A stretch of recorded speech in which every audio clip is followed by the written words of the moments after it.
Mahinga Kai, in its simplest sense, is the natural resources, including food, and the places where those resources are gathered.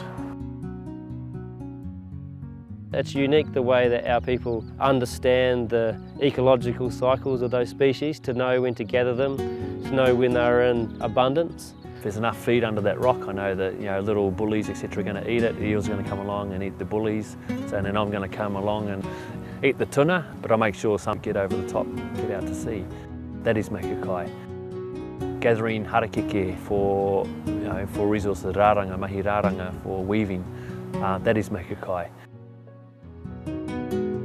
The plants that our tipuna have used not only for weaving but for rongoa and other purposes over all these years, they won't grow in other environments, and it's indigenous to New Zealand. We're a people who moved around.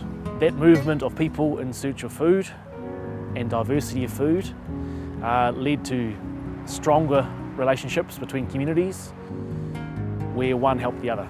Different things live in different places. Where you might get tuna from is different to where you might get pātiki or flounders from, and different again to where you might collect certain bark or berries off trees.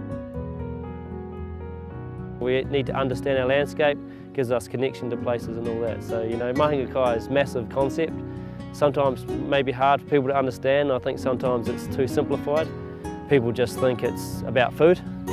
But there's also the tikanga associated with how we do things, so how we use karakia, but also how we give things away, our manaaki. If we can't gather food, if we can't put kai on the table for our guests and for our own whānau, it impacts on our ability to manaaki. You practiced what aroha nui ki te tangata meant. You may not have anything in your home, but when you had visitors, you gave of them your best. And they may have eaten everything you've got and left you with nothing. But that was tino rangatiratanga, you see. You shared.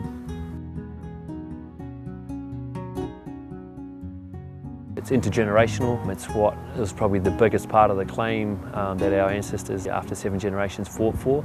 And it's one thing that if we can carry on and teach our children and our children after us about the practices and what it means, that's who we are. That's who Ngai Tahu are. So Mahinga Kai is about survival, about prosperity. It's about relationships. It's central to who we are as Ngai Tahu.